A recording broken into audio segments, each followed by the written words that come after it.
To watch these important lessons, subscribe to DP Education's YouTube channel right now. Click on the bell icon to stay updated on the latest lessons. Sri Lanka's largest free online school, DP Education. Hello my dear students, welcome to today's lesson. Today I am going to discuss with you all electronics. This is the 11th lesson of your grade 11 science textbook. As you all can see, it is a physics lesson. And when we say electronics, you are familiar with electrons. It's a subatomic particle that has a negative charge and normally it exists in the outermost shells of the atom. In the middle of the atom, you all know it's the nucleus which consists of the protons and the neutrons. But the orbits or the shells or what we call as energy levels around it, the electrons travel in that energy levels or they exist in those energy levels. And you are familiar with electronic configurations as well. And also you all know in some materials, electrons exist as free electrons.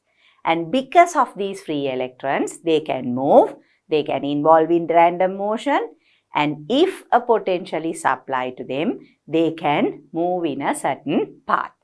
That will lead to a conduction of current. So we have discussed all that. Now under electronics, we again look at the behavior of electrons, what they can give rise to based on their behavior. When they move, when they conduct electricity, how different materials conduct electricity, and under that also the special type of conductors which are known as semiconductors and the devices that are made using these semiconductors. Those are known as the electronic devices. So in this chapter, we will be discussing about semiconductors and the devices produced or manufactured using these semiconductors. So with that introduction, students, I will move on to the next slide. So here we look at the contents of the lesson. Under electronics unit 11, first we look at the introduction. Like I said, we discussed what conductors, insulators and semiconductors are. And thereafter, we try to understand the types of semiconductors and how they can be used to make electronic devices. So there we look at p-n junction. When we mix another material with a semiconductor, we get these p-type semiconductors and n-type semiconductors which can be combined to form the p-n junction. And this p-n junction can be used as the p-n junction diode. That is an electronic device. Thereafter, using these p-n junction diodes, we can convert alternate currents to direct currents. That is what we discuss under rectification of alternating currents. And finally, we will be looking at transistors. Transistors are again electronic devices which have two p-n junctions. So those are the topics that will be discussed under this lesson. With that introduction, students, I will move on to the lesson. Introduction. Now here, if you all look at these pictures, the diagrams given to you, you all can see, students. Now this is a laptop. Then you can see a mobile phone here, mobile phone. Then you can see a television, a TV and a radio here. Have you all seen the TV and radio that was there about 50 years ago? They are very large, they are very broad and they take up a lot of space. You can't fix them on the TV. You have to have a TV stand. Even the radios were large. But the television that we have now, especially the LED TVs, the LCD TVs, they are very thin, they are fixed to the wall, they are almost like the wall. Same goes for laptops. Earlier we had the personal computers which were very large. But then again, personal computers also use electronic devices. But they became smaller and smaller, more easy to carry, more easy to use more advanced, faster to use. Same goes for mobile phones. Earlier the mobile phones were larger, but now they have become smaller and smaller, but with more advanced facilities. Now all these developments were possible because of these electronic devices. So if I read the introduction, here you can see introduction. Electronics has made a huge impact on our daily lives. We use many electronic devices in our day-to-day activities.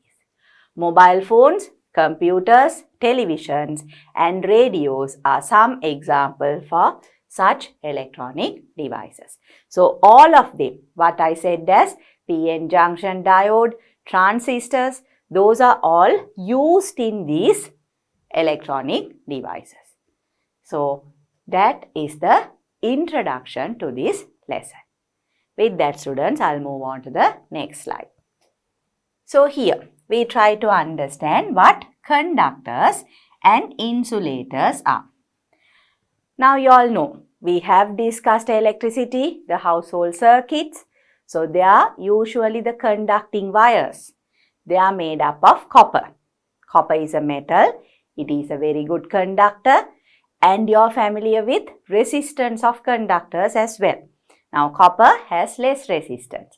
Therefore it has a very high conductivity. So it is a very good conductor.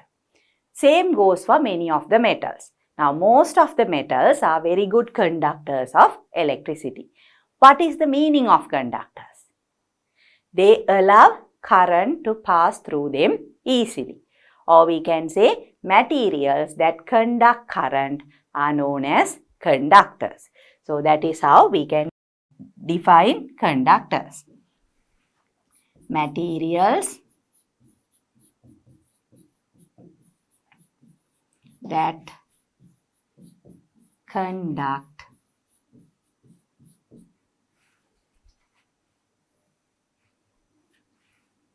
current.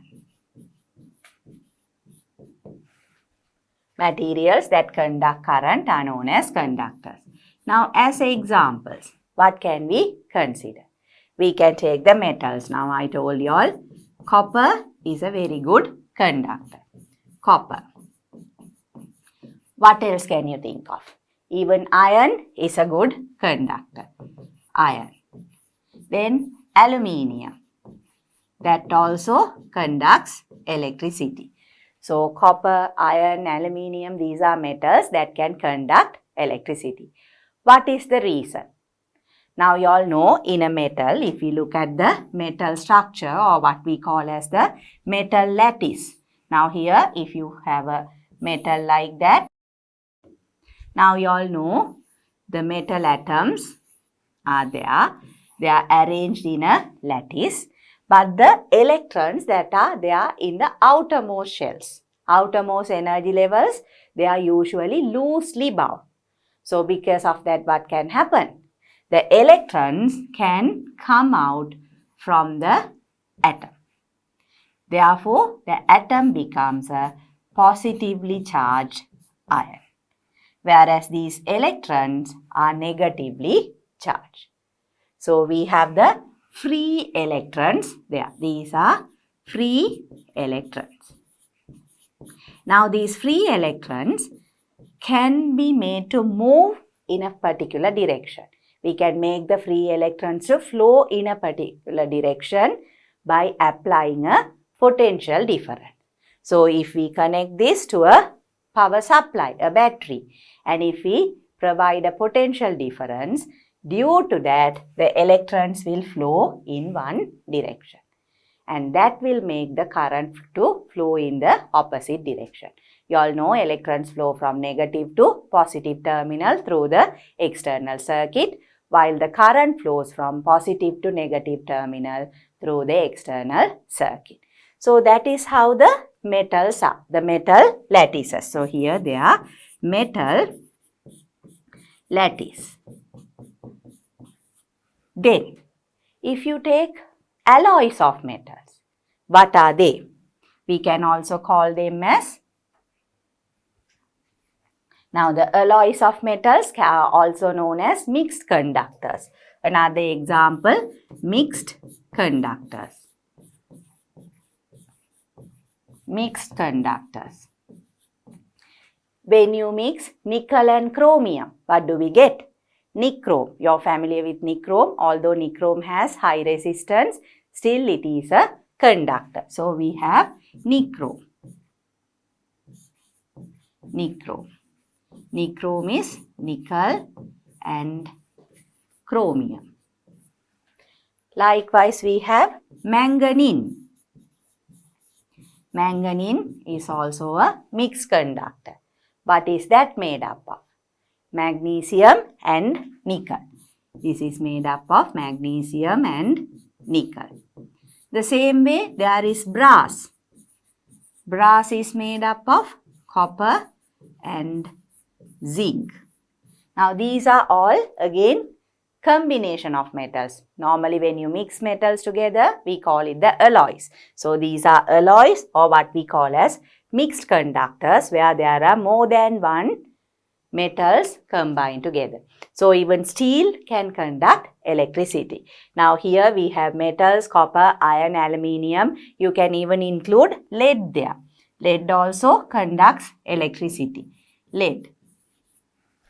Then we have some mixed conductors, nichrome, that is nickel and chromium, manganese, magnesium and nickel, and brass is copper and zinc.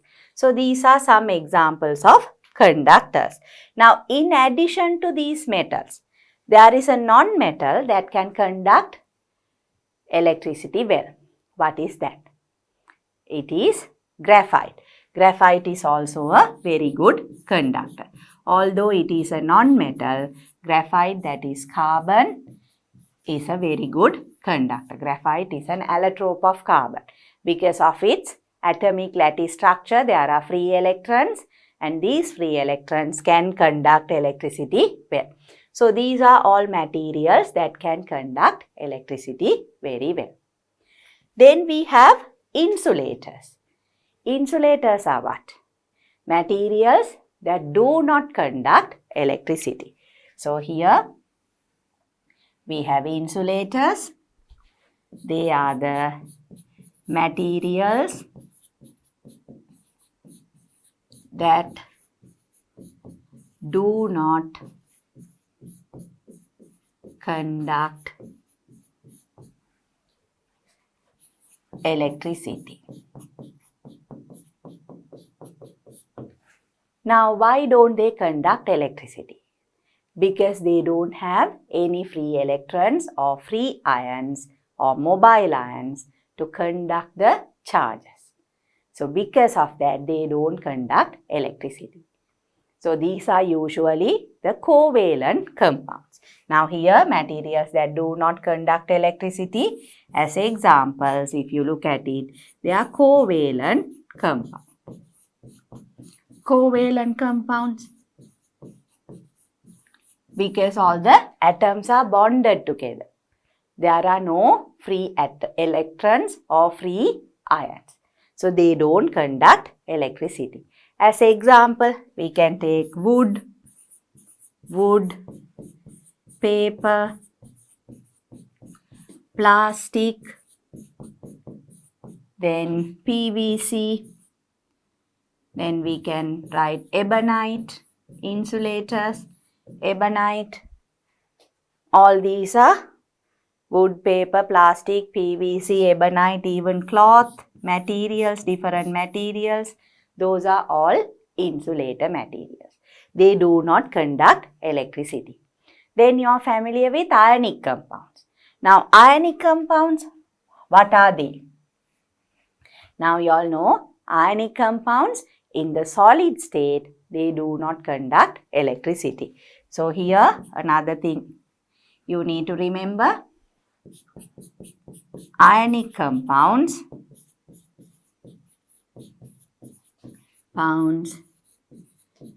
in the solid state, they also don't conduct electricity. So, like this, we can think of many materials that are insulators because they exist in covalent compounds, but here ionic compound, but in the solid state there are no free electrons and there are no free ions or no mobile ions. Because of that, they don't conduct electricity. So these are of course some examples. You all can think of many other examples for insulator materials as well. So usually the materials that are normally metals or alloys of metals, those are mixed conductors, conduct electricity well. In addition to that, graphite also conducts electricity well. But if you look at the insulators, usually they are covalent compounds. Now, even if you take the other solid materials like say sulfur, sulfur is a solid component. Even carbon, diamond is solid. It is a non-metal. It has covalent bonds between carbon atoms and there are no free electrons. Therefore, even diamond does not conduct electricity. But in graphite, like I told you all, there are free electrons. Because of that, it conducts electricity. So, like I said, these are some of the examples. In addition to this, can you think of any other materials? Now, you are familiar with polythene. Polythene that also does not conduct electricity. And even asbestos sheet. Asbestos sheet. Now, asbestos is usually used for the roofing purposes. They are available as sheets, so that also does not conduct electricity. And when we say wood, usually it is the dry wood that does not conduct electricity. Because if it is wet, because of that water, if it has ions in it, that can conduct electricity. So, when we say wood, it is better to say dry wood. So, as examples for insulators, we can consider dry wood, paper, plastic, PVC, ebonite, cloth, polythene and asbestos. Even glass. Glass is also an insulator. Glass is also an insulator. So, these are all insulator materials. So, I am sure students like this, you can think of many more materials that are insulators of electricity. So, you are familiar with conductors as well as insulators. So, with that introduction, I'll move on to the next slide. So, here we can see the reason behind the ability to conduct electricity is the ability of some of the electrons in the atoms of such materials to move freely within the conductor. So, very important thing, the electrons in the atoms of some such materials to move freely within the conductor. So, if there are electrons that can move freely in a material, it can conduct electricity. That is one thing you have to remember. Then, here you can see another one, electrons in the outer shells of conductors act in this manner since they are not tightly bound to the nucleus. So, what I explained to you all. Electrons in the outer shells of conductors act in this manner since they are not tightly bound to the nucleus. So, there we discuss the lattice of metals, metallic lattices where you have free electrons. Then, we have the next one, since interatomic bonds. Between atoms only there are covalent bonds formed. So, interatomic bonds, that is covalent bonds between the atoms of insulators are strong. There are very few electrons that are free to move. That is why insulators do not conduct electricity well. So, is that clear, students? So, different types. Always you have to remember, if there are free electrons or free charges, free ions that can move, so we call them mobile ions also, then that particular material will conduct electricity. If not, they are insulators. They do not conduct electricity, especially when they are covalent compounds. If there are covalent bonds between atoms. Although I say covalent compounds, even atomic lattices. Now, diamond is an atomic lattice that also has covalent bonds between atoms. So, both do not conduct electricity. They are insulator materials. With that, students, I'll move on to the next slide. Now here, I have put this periodic table. You are familiar with this. We have learnt it in the previous grade also. So, you all know the elements that are shown in blue color, they are usually good conductors. So, if you remember, now we looked at some of the metals. Now, here you can see iron, lead, all these are very good conductors. And on this side also we have the metals. Most of the metals are shown in blue color. Then on this side, we have other materials. Those are the non-metals and the noble gases. They are also non-metals. They do not conduct electricity except for carbon. Now carbon, I said graphite conducts electricity. Now carbon, graphite conducts electricity. Then we looked at these materials. Now you can remember we looked at metalloids. You are familiar with the word metalloids. Here it says metalloids. The green color, elements that are shaded with green color. So boron, silicon, germanium, arsenic, antimony, tellurium and astatine. Those are the ones shaded in green. Those are the metalloids. Now metalloids, you can remember students, show properties. Some properties are similar to metals and some properties similar to non-metals. So when we consider the ability to conduct electricity, they are not good conductors like metals. At the same time, they are not insulators like non-metals.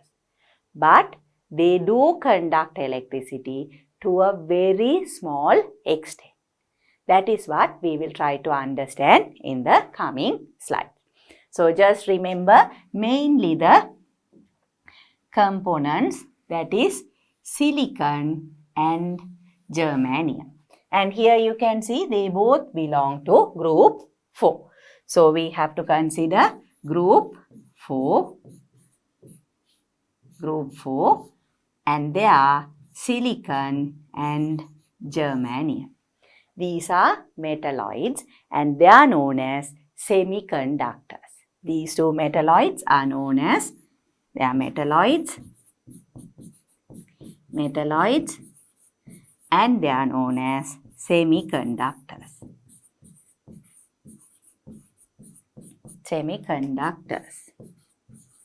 So when you look at the word semi means partially. So partially they can conduct electricity. They are not conductors like metals, but they are semiconductors. So that is what we will try to understand now. Is that okay, students? So here we have the semiconductors. Like I told you all, if we look at the periodic table, the group 4 elements, silicon, germanium, these are called semiconductors. Now semiconductors, some materials conduct a small amount of electricity. Such materials are known as semiconductors. So when they conduct a small amount of electricity, I told you all the word semi, partially or small amount, not a good conductor, but they conduct a small amount of electricity. And under that, if you look at examples, materials such as silicon and germanium in their crystalline form. So such properties. Now when we say crystalline form, like the other lattices. Now atomic lattices, both silicon and germanium also exist as lattices. We will try to understand that first. Now if we look at both these elements, both silicon and germanium, they both belong to group 4. So when they belong to group 4, how many valence electrons are there? There are 4 valence electrons. You can remember that. Valence electrons also 4. That is how we arrange them into groups. No? The number of electrons in the valence shell is the group number. So here they have 4 electrons in their valence shell. So if we take silicon, normally it exists as silicon lattices. So since there are 4 valence electrons, one silicon atom bonds with another 4 silicon atoms.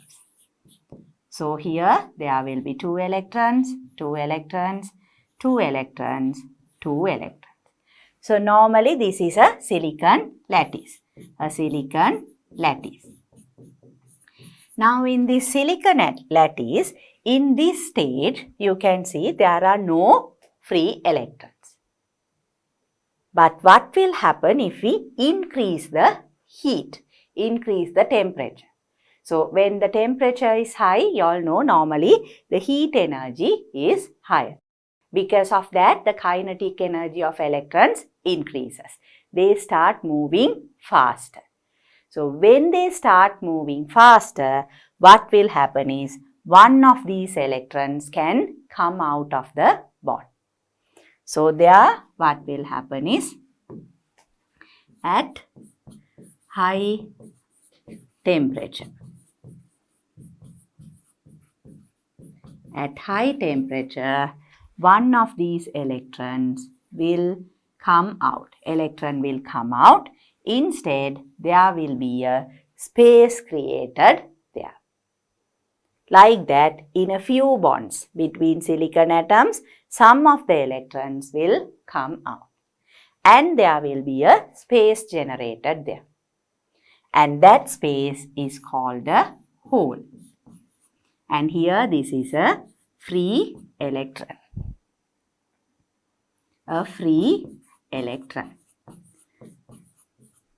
So now this free electron is a negative charge, whereas the absence of an electron, which we call as a hole, acts like a positive charge. So in this particular lattice, at high temperature, there are a few free electrons and a few holes, which are similar to positive charges. Now these two can move. Because of that, they can conduct electricity. But they can conduct electricity only to a certain extent. A small amount of electricity can be conducted. That is why we call them as semiconductors. So you have to remember, students, I will explain this again also in the coming slides. But for now, understand that these elements which belong to group 4, they are known as semiconductors. They conduct some amount of current. Why? Because they also exist as lattices, crystalline lattices or crystalline structures. In those crystalline structures, the silicon atoms are bonded together by covalent bond. So their electrons are not free to move.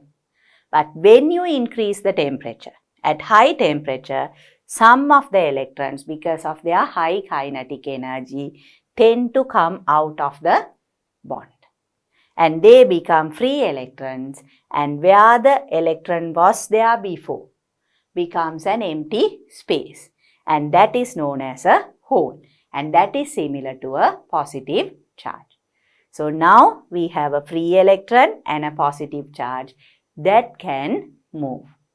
Like that, there are a few electrons, a few free electrons and a few holes generated in this crystalline lattice at high temperatures. Because of that, these semiconductors can conduct a small amount of current. That is something you have to remember. So if I go back, so here you can see the next point. These elements belong to the 4th group in the periodic table and have 4 electrons in their outermost shell.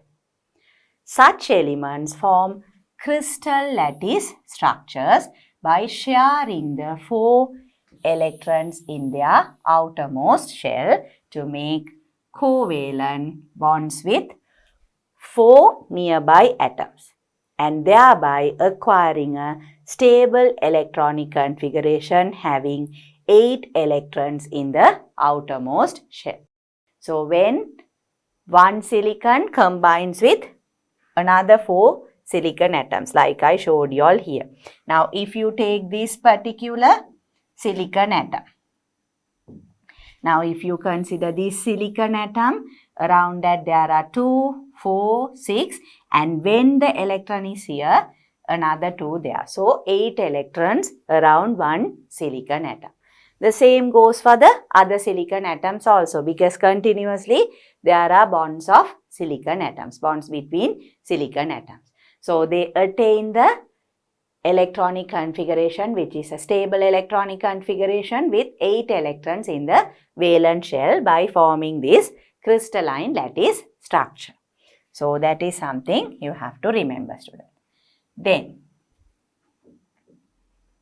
so here you can see they have a stable electronic configuration having 8 electrons in the outermost shell. However, these bonds are rather weak and can be broken from the thermal energy available even at room temperature, releasing electrons. That is what I explained to you all now. These bonds are rather weak and can be broken from the thermal energy available at room temperature, and that will release free electrons. So, that is what I explained to you all. But I will continue with the explanation in the next slide. So, here there are 2 figures. First, I will explain the figures to you all. Then we will read the note. Now, here you can see figure 1, a silicon lattice at 0 Kelvin. You all know when we say 0 Kelvin, it is minus 273 degrees Celsius. 273.13 to be exact, but we can take it as minus 273. So, at that temperature, a very low temperature, you can see the silicon lattice. Here you can see all the silicon atoms are bonded to 4 other silicon atoms. So, if you take this one, here you can see the pink color dots there. Those are the electrons. This one is surrounded by 8 electrons. If you take this one, it is surrounded by 8 electrons. Like that, if you take any silicon atom, that will be bonded to 4 other silicon atoms, and because of that, they have 8 electrons in their outermost shell. So, here there are no free electrons. No free electrons. No free electrons. But if you look at figure 2, a silicon lattice at temperature above 0 Kelvin. Above 0 Kelvin, let's say we said, there it said room temperature. Room temperature is above 0 Kelvin, because you all know if the normal room temperature is about 30 degrees Celsius, 30 plus 273, so it is about 303 Kelvin. So, temperature above 0 Kelvin. There is enough thermal energy to break some of the covalent bonds. So, that is what is shown here.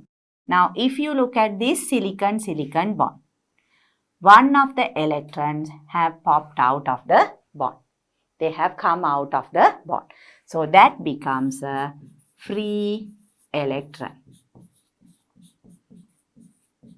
And the place, another bond here you can see, from the bond between these 2 silicon atoms also, 1 electron has come out. Here also you can see 1 electron has come out. So, where the electron comes out, where there is a deficiency of electron, we call it a hole.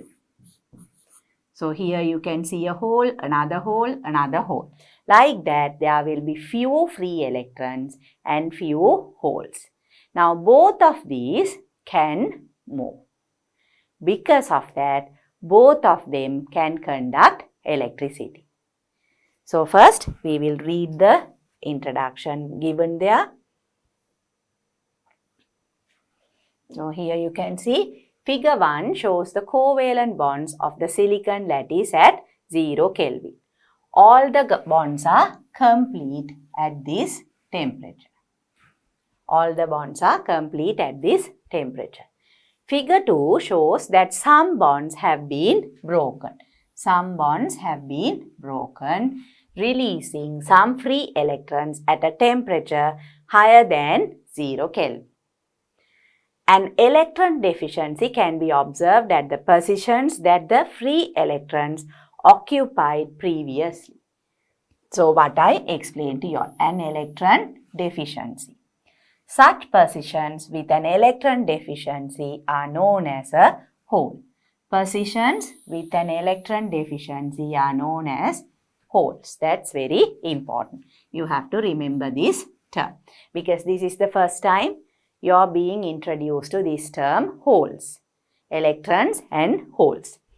Due to the positively charged protons in the nucleus, a hole gives rise to a positive charge that has not been neutralized. Now, in a neutral atom, the number of protons in the nucleus is equal to the number of electrons. So, because of that, atoms are electrically neutral. You have equal number of protons and electrons in an atom, so it is electrically neutral. But here what happens? The electron comes out of the bond, but still the nucleus has the protons. So, because of that, the holes become positively charged. So, here a hole gives rise to a positive charge that has not been neutralized. So, that is something you have to remember. So, therefore, a hole is equivalent to a positive charge. A hole is equivalent to a positive charge. So, if we look at this lattice, now the diagram I showed you all, it has free electrons which are equal to negative charges, and holes are equal to positive charges. Then, like I said, both the electrons and the holes can move. We will try to understand that. Now, we will consider another lattice with silicon atoms.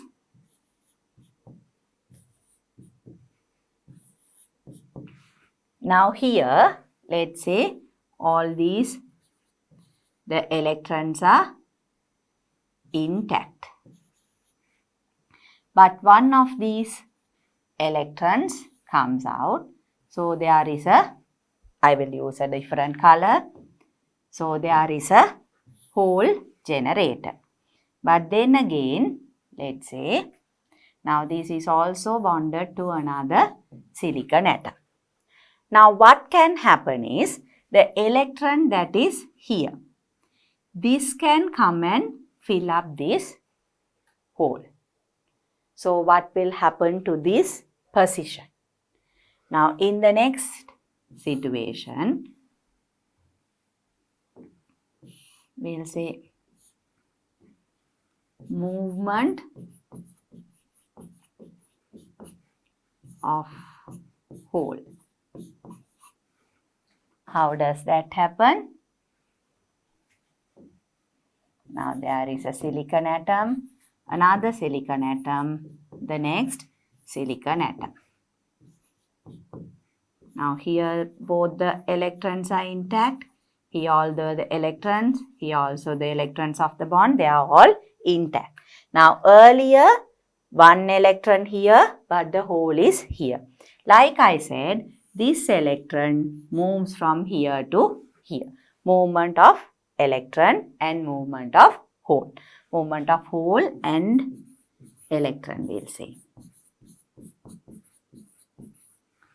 So, what happened? Just to show you all the difference, I will use a different color for this electron. So, now what has happened? Now, there is one electron here.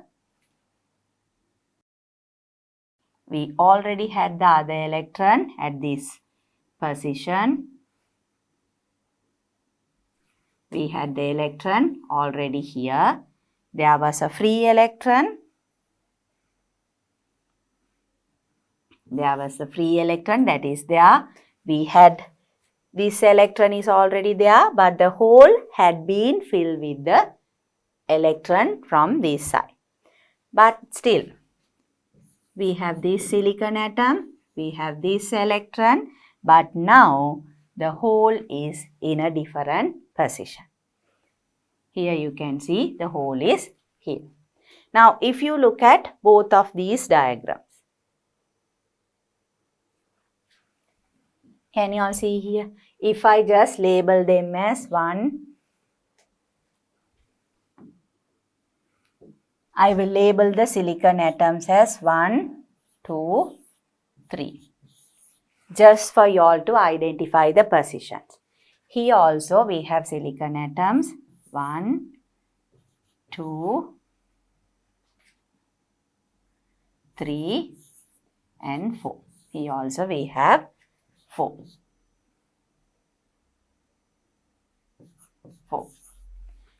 Now look at the diagrams.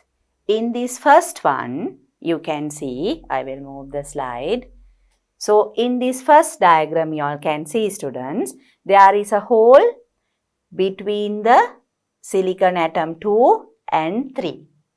But between 3 and 4, both electrons are there in their position.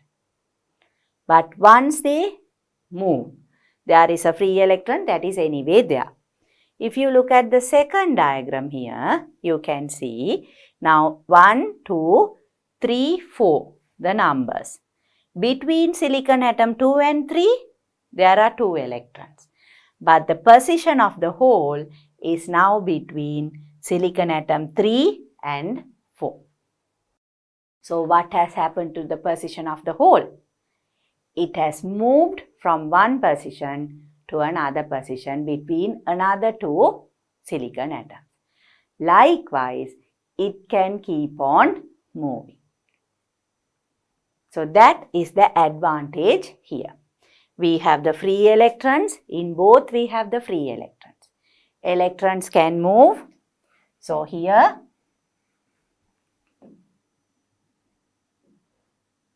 you can say electrons, or we'll say free electrons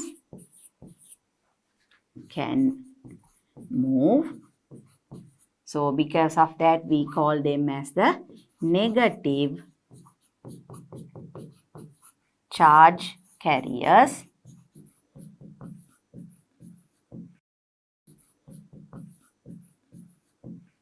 At the same time, holes also can move. So those are the positive charge carriers.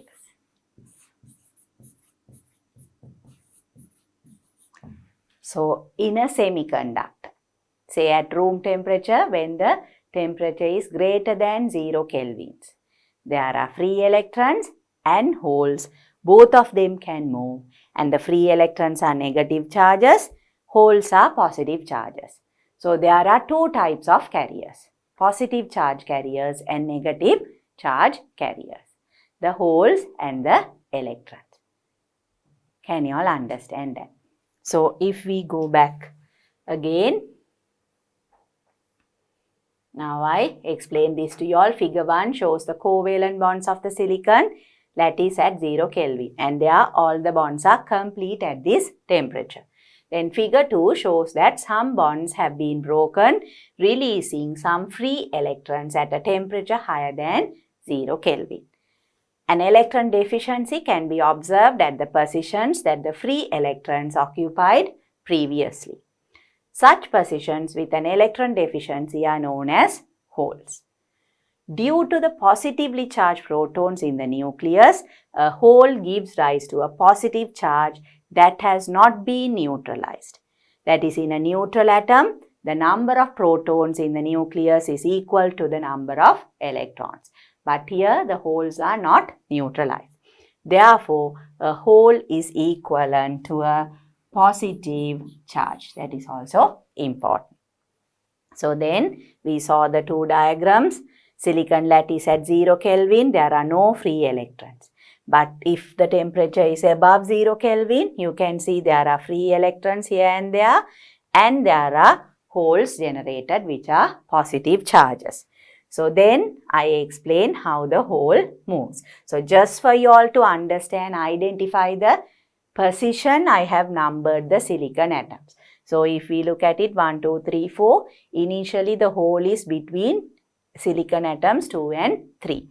But once it starts moving, then you can see here, students, the hole is between atoms 3 and 4. So likewise, the holes can move, electrons also can move. So that means in these semiconductors, there are free electrons that can move and they become the negative charge carriers, and the holes that can move and they become the positive charge carriers. And that is how a semiconductor conducts some current, a small amount of current. I'm sure you all can understand that. So then I will move on to the next slide. In semiconductors, not only electrons contribute to the conduction of electricity. When an electron in an adjacent atom jumps to an atom with a hole having a positive charge, the position of the hole can change. That is what I explained to you. So here you can see, when an electron in an adjacent atom jumps to an atom with a hole having a positive charge, the position of the hole can change. By changing the position of a hole from one atom to another in this manner, holes can move around in the lattice and contribute to conducting a current. So, you can understand that. When an electron in an adjacent atom jumps to an atom with a hole having a positive charge, the position of the hole can change.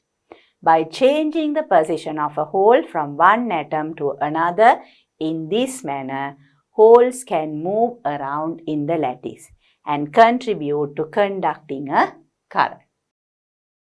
Electrons act as negative charge carriers, while holes act as positive charge carriers. Very important. Electrons act as negative charge carriers, while holes act as positive charge carriers. Is that clear, student? So, there are two types of charge carriers in a semiconductor. Then, you have to remember this also, students. Therefore, when an electric potential difference is applied across a semiconductor, holes move from the positive to the negative potential, while electrons move from the negative to the positive potential.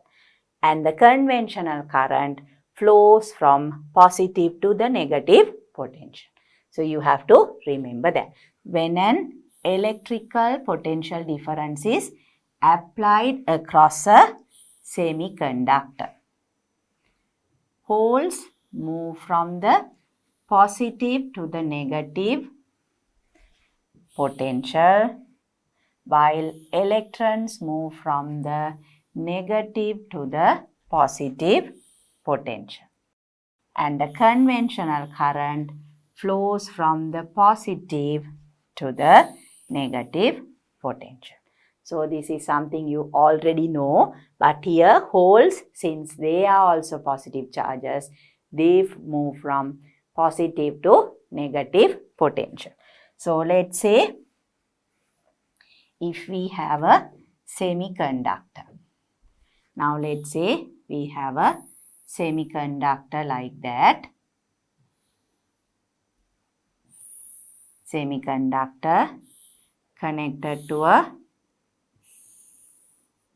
potential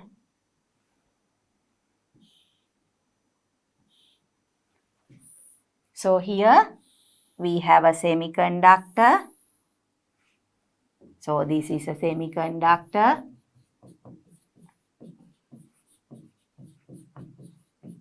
In that there will be holes, electrons. So here we will take there are electrons. So this is the positive terminal, this is the negative terminal. How do the electrons move? The negative terminals repels the electrons. So because of that, electrons move in this direction, this way. So therefore, here the electrons move in that direction. Electrons move this way. Is that clear? But if you look at the holes, now holes are positive charges. So positive charge moves in this direction. Therefore, the holes move this way. Holes move in this direction, whereas the electrons move in this direction. So what happens to the current? Current also flows from positive to negative. So here current flows from positive to negative. So direction of the current flow, here also current flows this way. And the direction of the movement of holes, it's the same, positive to negative. But electrons flow from negative to positive. So this is something you have to keep in mind, students. You all already know this, but in addition to that, the holes also move from positive to negative. That is how semiconductors conduct electricity. So with that, I will move on to the next slide.